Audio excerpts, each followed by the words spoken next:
like having seminars to recruit applicants. Anong agency? Chincon, some in Wilson and Bathurst, just at the corner.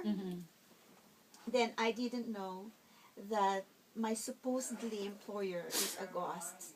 Oh boy, what do you mean ghost? She doesn't exist. That's why I went through a lot of interviews. Now I understand. She doesn't exist. It's just the name. Okay. That time yet, right? And to make the long story short, the second time he came to Hong Kong to recruit again, that's already supposedly my flight. But there's another story again that he wants me to pay all the fees before I fly, because if I get here, they think that I will never be anywhere anymore. And then I said, I cannot do that. But he came there and he asked me to pay. I said, okay, I pay. And then I tried to call my employer before I fly, but the phones are no longer existing. It's totally cut. Yeah, so it's not in service.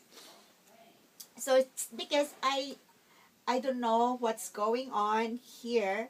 I just go with the flow, and I buy my ticket. And that time, the Oasis declare bankruptcy. 2 days after I paid my fare, they declared bankruptcy. So I don't have money anymore. I don't have cell phone because I'm about to fly. I don't have anywhere to play, to go. So I told my agency, can you help me with my ticket? He said, no, I cannot help you with your ticket. Okay. Can you help me go to the travel agency at least to explain to the agency that I cannot go anymore because I don't have money. So that is guarantor thing, right? And he said, no. If you want me to go to Canada, you have to come to me to my travel agency. So finally he came and he explained, but he doesn't want me to be in the same flight with him. Because he said, oh, you're a live-in caregiver. You have to go to Vancouver because in Toronto, it's too difficult for a live-in caregiver to get in Toronto.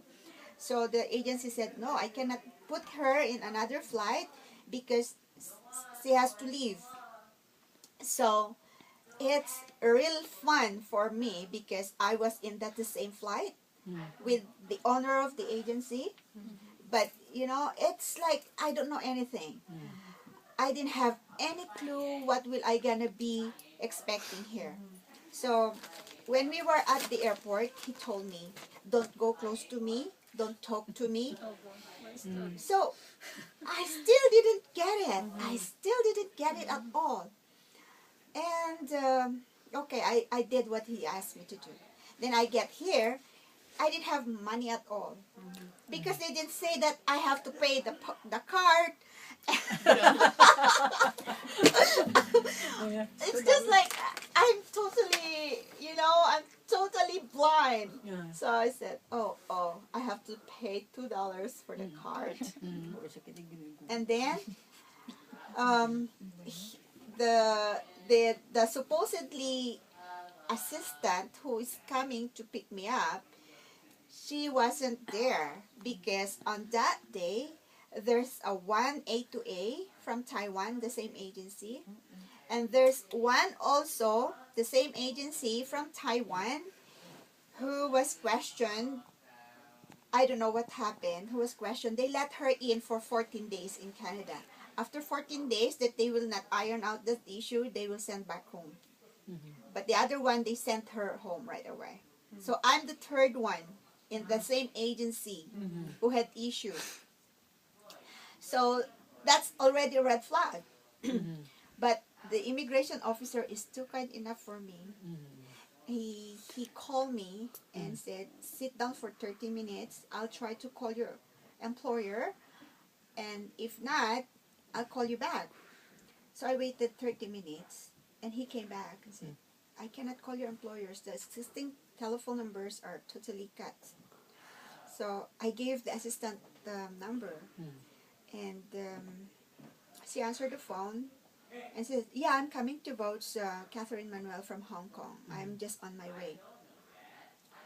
And that I knew that they are in trouble that same day that I came in. And she brought me to the house, to her house, and I stayed there for 5 days. Every single day I begged them to, why don't you let me go to work?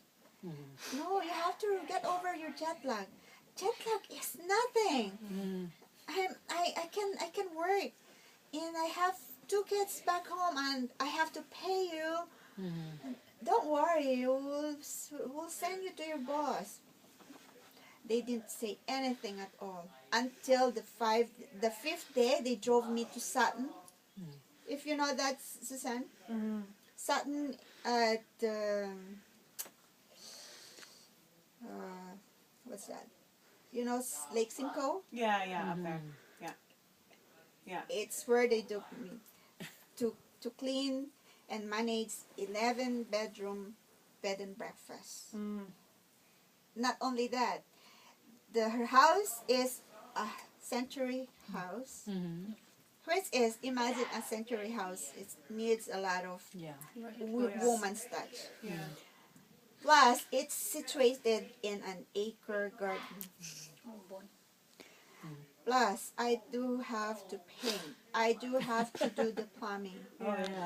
It's a disaster, you know? And the owner is black. It's like the house is in a mess. It's not, you cannot picture a bed and breakfast. But she did like 11-bedroom and breakfast, which is illegal thing to do. There's no fire exit, there's nothing. So I stayed there, and every month I have to complain